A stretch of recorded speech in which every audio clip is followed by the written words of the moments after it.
Hello and welcome friends, sports time में आप सभी लोगों का स्वागत है। क्रिसमस की आप सबको सबसे पहले तो ढेरों शुभकामनाएं। एमसीडी टेस्ट मैच यानी कि बॉक्सिंग डे टेस्ट मैच की बात करेंगे, मगर इसकी बातचीत शुरू करें। ऑस्ट्रेलिया ने अपनी प्लेइंग 11 की घोषणा कर दी है।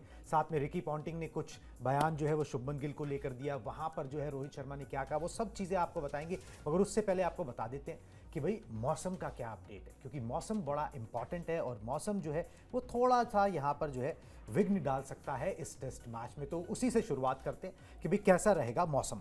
मेलबर्न टेस्ट पर छाया है बारिश का साया। 26 दिसंबर को हो सकती है मेलबर्न में बारिश। पहले दिन मतलब टेस्ट मैच के पहले दिन बारिश होने की जो आशंका है वो 50% है। दूसरे दिन बारिश होने की आशंका बनी हुई है और तेज हवाएं भी चलेंगी। तीसरे दिन फिर मामला थोड़ा संभलता है, 30% चांसेस रह जाते हैं रेन के, और चौथे और पांचवें दिन धूप खिलने की यहां पर पूरे चांसेस हैं। तो जिस तरीके से पिछले टेस्ट मैच में देखा गया था उसी तरीके की कंडीशंस यहां पर बताई जा रही है। हालांकि हवाएं थोड़ी तेज हैं तो उससे क्या होता है ना कि कई बार आपको जो बारिश होनी होती है वो कई बार थोड़ा सा उसके चांसेस कम भी हो जाते हैं। मगर अब वो डिपेंड्स करेगा कि भाई उस दिन कितनी तेज हवाएं चलती है। मगर सबसे ज्यादा बारिश होने की जो आशंका है वो टेस्ट मैच के पहले दिन है, ठीक उसी तरीके से जिस तरीके से पिछले टेस्ट मैच में सिनारियो देखा गया था। तो बहुत ज्यादा सर एनकरेजिंग साइंस तो नहीं है। वेदर रिपोर्ट को देखें तो पिच रिपोर्ट वगैरह बाकी सब चीजें, प्रिपरेशन दोनों टीमों की अच्छा खासा ब्रेक मिल गया, सब कुछ ठीक है। मगर मौसम थोड़ा सा बेईमान नजर आ रहा है। लेकिन मौसम जो है कुणाल, वैसे तो ऑस्ट्रेलिया के बारे में हर कोई जानता है कि वहाँ का मौसम थोड़ा बेईमान नहीं, अच्छा खासा बेईमान होता है। वो कहता कुछ है, करता कुछ है। और पलक झपकते चीज़ें बदलने को अगर हम सच में सामने देखना चाहते हैं तो मौसम देखिए ऑस्ट्रेलिया में, और ऑस्ट्रेलिया में भी खासतौर पे मेलबर्न का मौसम। जो टीम जहां पर रुकती है उससे थोड़ी ही दूरी पे यारा नदी का एक हिस्सा बहता हुआ जाता है, बड़ा खूबसूरत सा हिस्सा है। उसके पीछे विक्टोरिया का रेल वहां का स्टेशन है, और इन सब चीजों के बीच में बड़ी खूबसूरत सी बाजार है। वहां पर दुकानें हैं, खाने पीने की जगह हैं।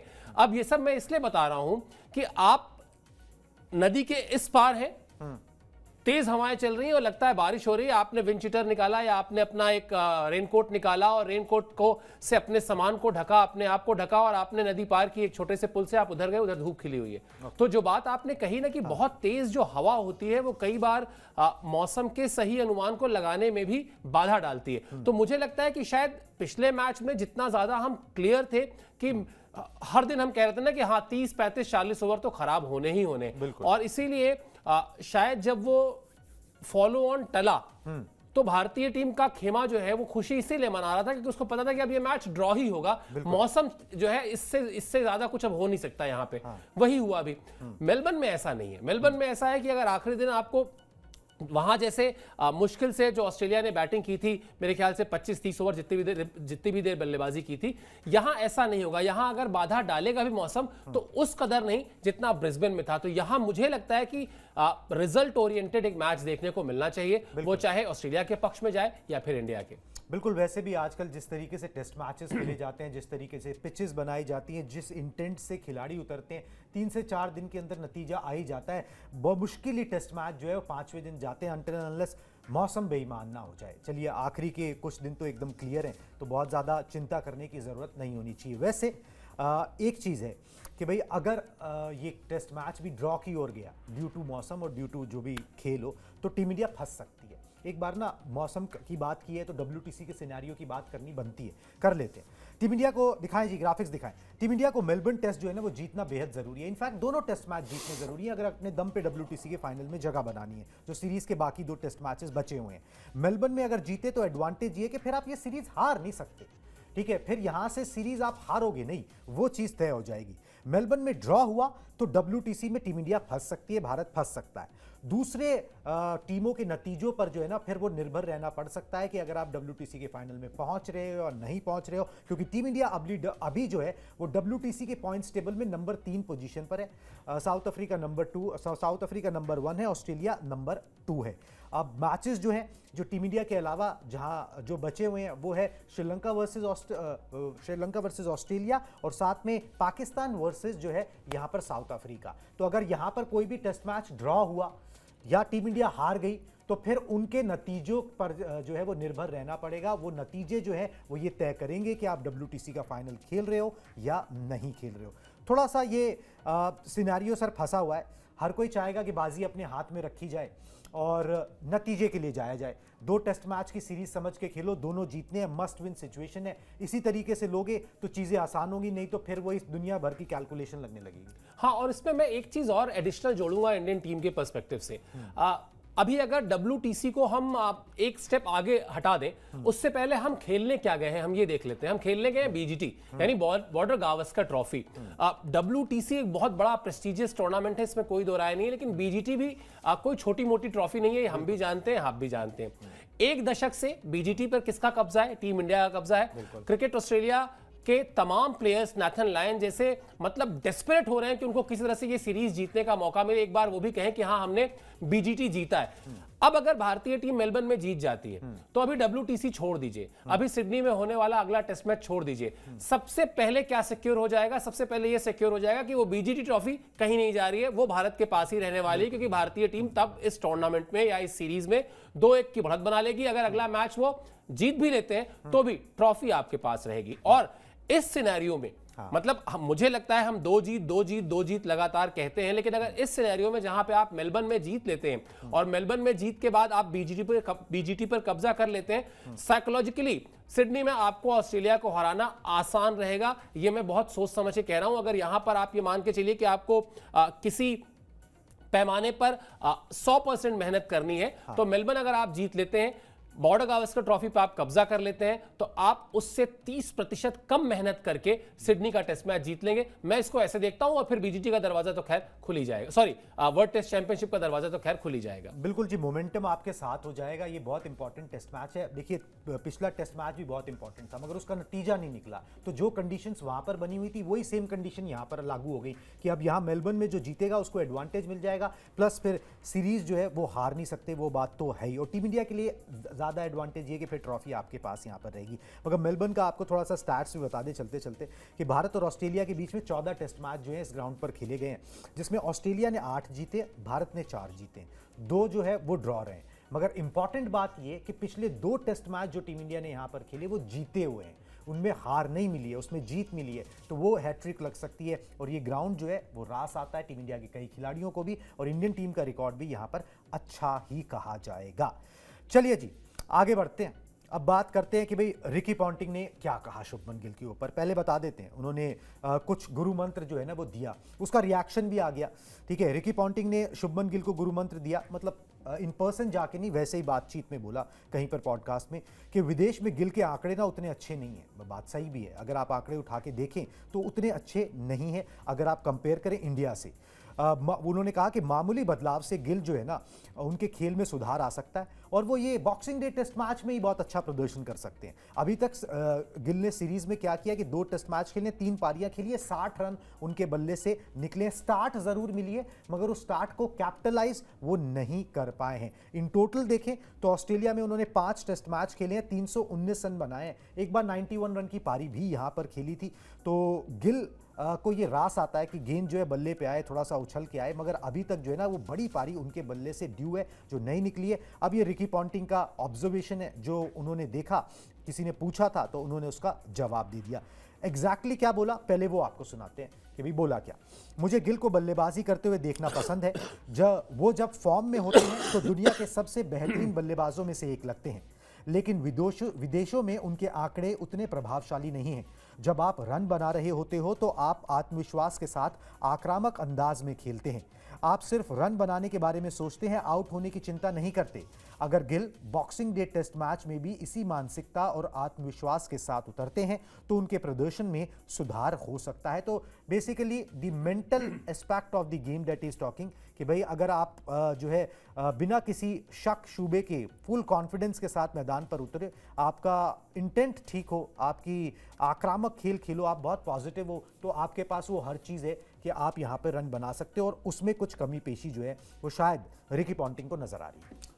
बिल्कुल, और मुझे लगता है कि शुभमन गिल को लेकर भारतीय टीम में भी जो अप्रोच है वो यही है। कल मैं रोहित शर्मा की एक स्टेटमेंट पढ़ रहा था शुभमन गिल के ऊपर, और उन्होंने साफ साफ कहा कि वो एक ऐसे खिलाड़ी हैं जिनको स्टार्ट मिल रहा है और मिलने के बाद वो उसको कन्वर्ट नहीं कर पा रहे हैं बड़ी सेंचुरीज में, लेकिन इसके लिए हम उनके ऊपर कोई एडिशनल प्रेशर डालने नहीं जा रहे। भाई 10 से ज्यादा इंटरनेशनल सेंचुरीज है उनकी, 4,000 रन बना चुके हैं अगर आप तीनों फॉर्मेट मिला देंगे। आप प्रिंस कहा जाने लगा था उनको, तो निश्चित तौर पर कमी उनके टैलेंट में नहीं है, कमी कहीं ना कहीं उस टेम्परामेंट पे है। और मुझे लगता है कि केएल राहुल ने पिछले टेस्ट मैच में जो बात कही ना कि जब फॉर्म साथ ना दे रही हो तो फिर आपको फॉर्मूला बहुत सिंपल है, हर कोचिंग मैनुअल में सिखाया गया है, सिर्फ उन्हीं गेंदों से संबंध बनाइए जो गेंद आपको टारगेट करके फेंकी जा रही है। जो स्टंप से 1 किलोमीटर दूर की गेंद है उसको छूने मत जाइए। आप अपने जोन में खेलिए, अपने उन मजबूत जगहों पर खेलिए जहां पर आप खेलते आए हैं। ऑस्ट्रेलिया में 241 रन सचिन तेंदुलकर के जो बार बार लोग बताते हैं ना कि बिना कवर ड्राइव के उन्होंने बना दिए, इसीलिए बताते हैं कि वो बताता है कि कितना डिसिप्लिन था उतने बड़े बल्लेबाज में। आपको टेस्ट क्रिकेट में वो डिसिप्लिन दिखाना होगा और कहीं ना कहीं शुभमन गिल के लिए और कुछ करने की जरूरत नहीं है। मतलब कई बार होता है ना, कई बार आप अनलकी होते हो, कई बार आप किसी एक खास किस्म की गेंद से परेशान हो रहे होते हो, ऐसा कुछ नहीं है। मुझे लगता है कि सिर्फ और सिर्फ थोड़ा सा कंसंट्रेशन चाहिए, थोड़ा सा वो टेम्परामेंट चाहिए कि जो गेंद मुझसे दूर की है उसको मैं नहीं छूऊंगा। ठीक है, हो सकता है गेंदबाज थोड़ा खुश हो जाए, हो सकता है गेंदबाज को थोड़ा फौरी सफलता मिलती दिखाई दे, वो थोड़ा सा अकड़ के जाए अपने रनअप पर वापस, लेकिन दिन के अंत में जब मेरे नाम के आगे एक ट्रिपल फिगर लिखा होगा या 70, 80, 90 रन लिखे होंगे तो वो मेरी टीम के काम आने वाले हैं। और भूलिएगा नहीं, सचिन तेंदुलकर से सैकड़ों बार पूछा गया कि ओपनिंग में क्या खास बात है, तो वो एक ही चीज कहते थे कि यहां पर, मतलब हालांकि शुभमन गिल ओपनिंग नहीं करते, लेकिन मैं एक कॉन्सेप्ट समझा रहा हूं, तो वो ये कहते थे, सचिन कहते हैं कि बाकी सब ठीक है, एक चीज लेकिन मैं हमेशा याद रखता था कि मेरी टीम मुझसे क्या चाहती है, मेरी टीम को उस वक्त क्या जरूरत है। इस वक्त टीम को जरूरत है कि टॉप ऑर्डर रन करे। अगर आप पिछले तमाम टेस्ट मैच उठा के देख लीजिए तो फर्स्ट इनिंग में बैटिंग फेल्योर रहा है और उसमें बहुत बड़ा जो रोल है वो टॉप ऑर्डर का है। और वो जिस पोजीशन पर बल्लेबाजी करते हैं शुभमन गिल, वहां पर बहुत जरूरी हो जाता है कि वो उस टेम्परामेंट को भी ले आए, उस कमिटमेंट को ले आए, थोड़ी सी गेंदें 1-2 खा लें अपने, बेशक अपने शरीर पर, लेकिन खड़े रहें, डटे रहें, रन बनेंगे। बिल्कुल जी, शुभमन गिल से यही उम्मीद की जाती है। और देखिए, आप 70 की स्ट्राइक रेट से बनाओ या 50 की, मायने नहीं रखता, रन बनाना इस वक्त जरूरी है। अगर रन बना दोगे स्कोर बोर्ड पर तो आपके पास वो गेंदबाज हैं जो 20 विकेट ले सकते हैं, आपको मैच जिता सकते हैं। ये सिंपल सी बात है, इसी तरीके से टेस्ट मैच जीते जाते हैं। मगर उस स्कोर बोर्ड पे रन तो लगाने पड़ेंगे ना। गेंदबाज तो लगातार 20 विकेट लेते आ रहे हैं, मगर स्कोर बोर्ड पे रन जो है वो बल्लेबाज नहीं लगा पाते, जिससे दबाव जो है ना फिर उन गेंदबाजों पर भी बनता है कि 150 में निपटा दो, 104 में निपटा दो और ये कर दो, वो जायज़ भी नहीं है। चलिए जी, इस पर रिएक्शन जो है ना वो रोहित शर्मा का भी सर ने बता भी दिया मोटा मोटा। एग्जैक्टली क्या है ना, मैं आपको बता भी देता हूं कि रोहित शर्मा का रिएक्शन आया क्या है। रोहित शर्मा से पूछ लिया गया तो उन्होंने कहा, जहां तक गिल की बात है तो हम सभी जानते हैं कि वो कितने कुशल खिलाड़ी हैं, ये उनके कौशल पर भरोसा करने से जुड़ा है। जायसवाल की तरह हम उनके लिए भी चीज़ों को मुश्किल नहीं बनाना चाहते। वो अपनी बल्लेबाजी को बहुत अच्छी तरह से समझते हैं। गिल जानते हैं कि बड़े स्कोर कैसे बनाए जाते हैं और वो पहले भी ऐसा कर चुके हैं।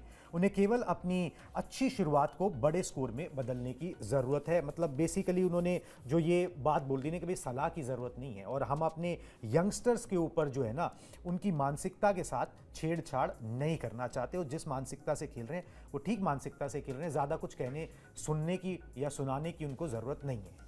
मतलब ये इनकी अप्रोच ही है इस कैप्टन की, हमेशा से ये ज़्यादा कहने में विश्वास नहीं रखते हैं कि हर एक को पता ही उसे करना क्या है। भाई देखिए, सबसे बड़ी चीज क्या है, जब अपने रन ना बन रहे हो ना तो कप्तान या कोई भी खिलाड़ी पहले अपने लिए स्केप रूट निकालता है, बहानेबाजी ढूंढना शुरू करता है कि असल में मेरे रन तो इसलिए नहीं बन रहे ना क्योंकि कुणाल रन नहीं बना रहा है जी, और कुणाल के इसलिए नहीं बन रहे क्योंकि वो जी आयुष रन नहीं बना रहा है जी, आयुष के नहीं बन रहे क्योंकि दीपेश नहीं बना, ये सबके नहीं बन रहे इसलिए मेरे नहीं बन रहे।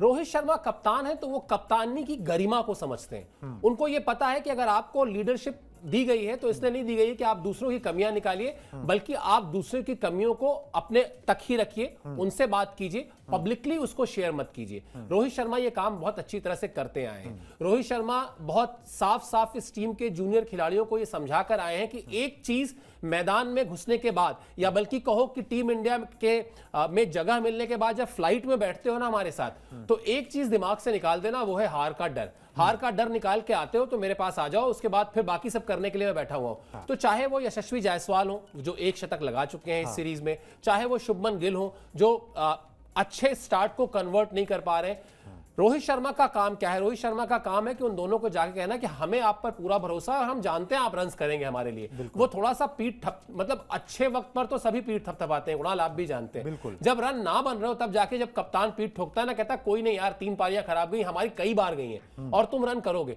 तो वो उस तरह के कप्तान है। इसीलिए उन्होंने ये कहा यशस्वी जायसवाल पर जब पूछा गया तब भी उन्होंने यही कहा कि मैं उसको अब इस वक्त ना कुछ जाके समझा के उसके ऊपर दबाव नहीं बनाना चाहता, वो जैसे रन करता है वैसे ही करेगा, हम उसको सिर्फ फ्रीडम दे सकते हैं। एक कप्तान जो है अगर अपने 25-26 साल 22-23 साल के खिलाड़ियों को फ्रीडम दे रहा है, इससे बड़ी कोई चीज हो नहीं सकती। मैं अगर शुभमन गिल की जगह होता या मैं अगर यशस्वी जायसवाल की जगह होता, मैं इस फ्रीडम को ना मतलब 100% से ज्यादा भी अगर इस्तेमाल कर सकता तो मैं जरूर करता। बिल्कुल, रिस्पॉन्सिबिलिटी जो है ना फिर वो जूनियर खिलाड़ी की भी, या जो कप्तान नहीं है उनकी ना फिर जवाबदेही, रिस्पॉन्सिबिलिटी अपने आप को समझने भी लगते हैं कि भाई अगर इतना सब कुछ भरोसा किया जा रहा है तो हमको भी यहाँ पे ना घूमने नहीं आया। जो वो फेमस डायलॉग है ना कि पार्क में घूमने वाले लड़के, ठीक है, तो पार्क में घूमने वाला लड़का नहीं बनना है, ठीक है, यहाँ पर जो है अपना रन स्कोर करने हैं और उसके बाद टीम की जीत में जो है योगदान देना है, और वही सबका यहाँ पर पूरा एजेंडा रहता भी है। चलिए जी, रोहित शर्मा के बयान की बात की। जब भी रोहित की बात होती है ना, मैं हमेशा ये कहता हूँ कि विराट की बात आ ही जाती है, क्योंकि दो स्तंभ है, ठीक है, और वो उसके बिना फिर ब्रॉडकास्ट कैसे पूरा होगा। चलिए जी, विराट कोहली कुछ स्पेशल उन्होंने किया है, क्योंकि एक स्पेशल क्या, एक कमी जो है ना वो उजागर हो रही है बहुत ज़्यादा इस बीजीटी के अंदर विराट कोहली की। बॉक्सिंग डे टेस्ट से पहले विराट ने ना एक कुछ इलाज ढूंढा है। ऑफ स्टंप से बाहर की गेंद उनकी कमजोरी बन गई और वो कई बार इस पर आउट हुए और उसको खेलने चले जाते हैं, उसको छोड़ते नहीं है या उतनी अच्छे से छोड़ नहीं पाते हैं और आउट हो जाते हैं। अब प्रैक्टिस के दौरान उन्होंने तेज़ गेंदबाजों को, जितने भी थे वो टीम इंडिया के थे, जो रिजर्व्स थे, उन सबको बोला कि भाई ऑफ स्टंप की लाइन पकड़ो और गेंदबाजी करते रहो, ठीक है, वहीं पे मेरे को गेंदबाजी करो, मुझे वहाँ पर देखना है कि मुझे कौन सी गेंदें छोड़नी है और किस गेंदों को किस तरीके से खेलना है। तो ये एक स्ट्रैटेजी कोई बहुत बड़ी बात नहीं है। अगर कोई ऐसी कमजोरी होती है तो इस तरीके की प्रैक्टिस, नेट प्रैक्टिस खिलाड़ी करता ही है, जहां पर भी उसको दिक्कत आ रही हो, अगर ऑफ स्पिन के खिलाफ आ रही हो, ऑफ स्टंप पे आ रही हो, जहां पर भी आ रही हो वैसी प्रैक्टिस करता है।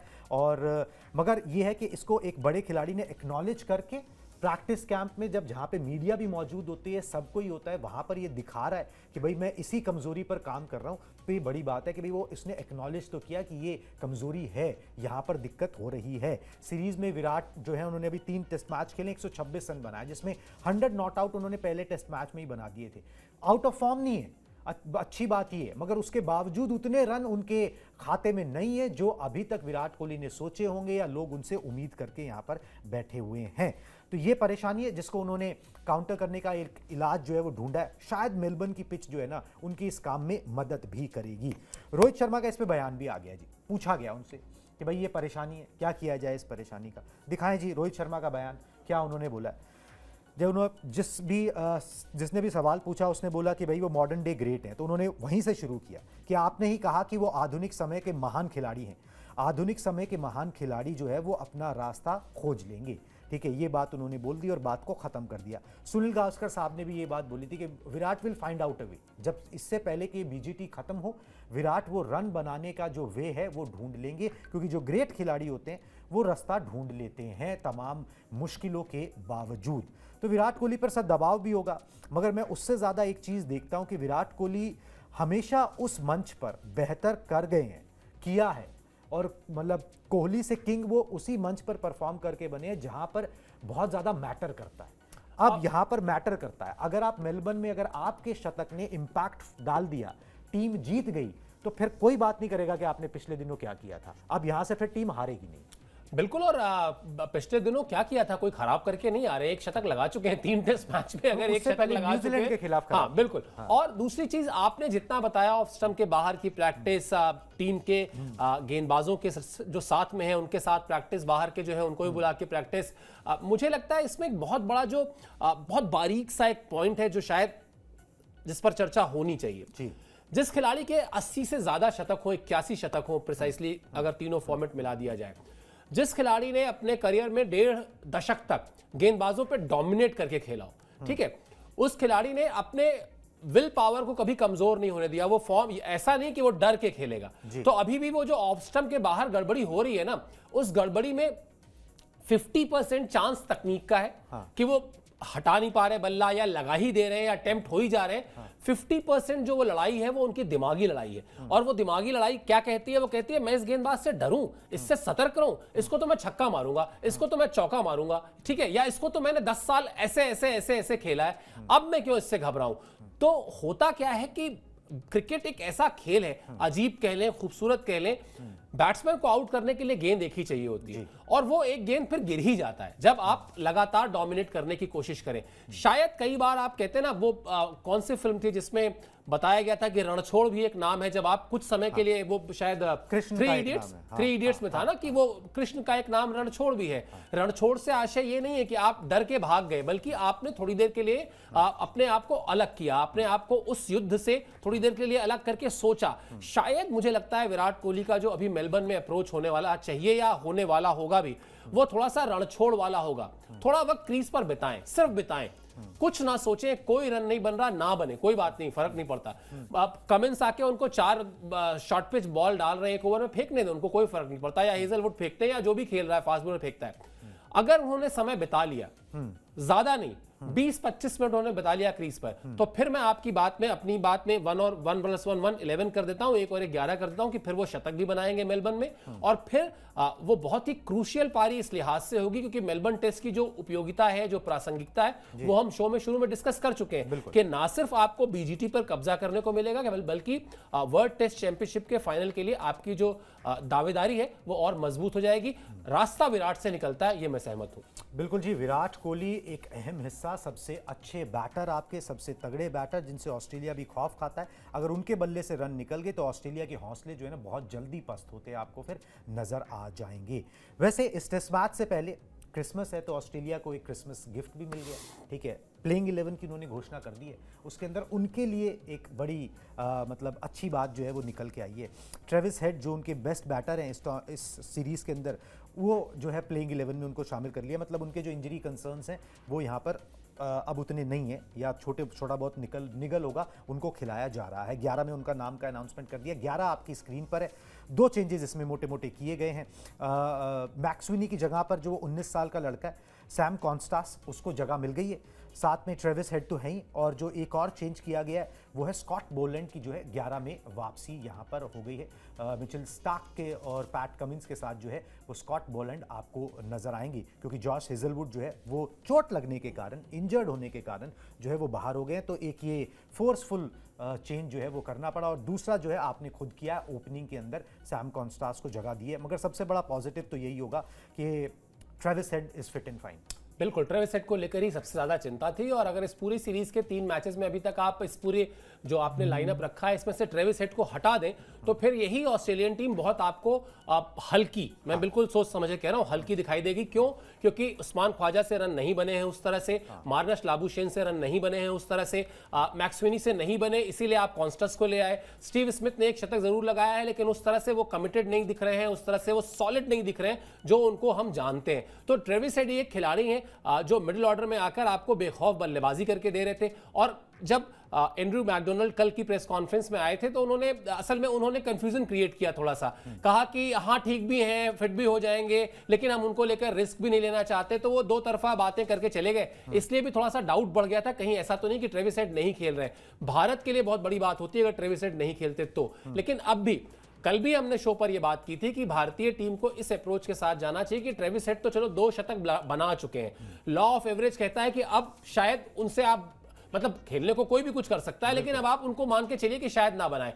अब भी आपको सावधान रहने की जरूरत है उस्मान ख्वाजा से, मार्नस लाबुशेन से, स्टीव स्मिथ से और मिच मार्श से। मिच मार्श क्या कर सकते हैं ये आप भी जानते हैं, मैं भी जानता हूं। जिस दिन उनका बल्ला चल रहा होगा तेजी से रन बनाए, बिल्कुल बहुत तेजी से रन बना सकते हैं। और जिस तरह के मौसम की बात आपने शो की शुरुआत में की थी, उसमें दोनों ही टीम में आपको 1-2 बल्लेबाज ऐसे चाहिए जो आपको 90-100 की स्ट्राइक रेट से टेस्ट मैच में रन करके दे दें, ताकि वो जो बारिश की वजह से 15-20 ओवर का खेल खराब होता है अगर, तो भी मैच में नतीजा जो है वो निकले। तो उस लिहाज से अगर बात की जाए तो बढ़िया टीम, जैसी टीम पैट कमिंस अपने चौथे टेस्ट मैच में चाहते रहे होंगे, वैसी ही टीम उनको मिल गई है ट्रेविस हेड के चोट के से ठीक हो जाने की वजह से। बिल्कुल जी, ऑस्ट्रेलिया ने 11 का अनाउंसमेंट कर दिया है, टीम इंडिया ने अभी करना है। ऑस्ट्रेलिया आमतौर पर उनकी रवायत सी है कि भाई वो पहले ही कर देते हैं। इंडियन टीम जो है वो आखिरी तक जो है वो होल्ड करती है, ये उनका है और आपकी मर्जी है कि आप करो, मगर उसके अंदर जो है दांव पेंच बहुत हैं। कैसा टीम इंडिया का प्लेइंग 11 रहेगा, क्या टीम इंडिया की रणनीति रहेगी, इस पर जो है ना एक शाम को ब्रॉडकास्ट लेकर आएंगे प्रीव्यू शो के लिए, उस पर ट्यून इन ज़रूर कीजिएगा। अभी आप हमारे साथ जुड़े इसके लिए बहुत बहुत शुक्रिया, थैंक यू वेरी मच।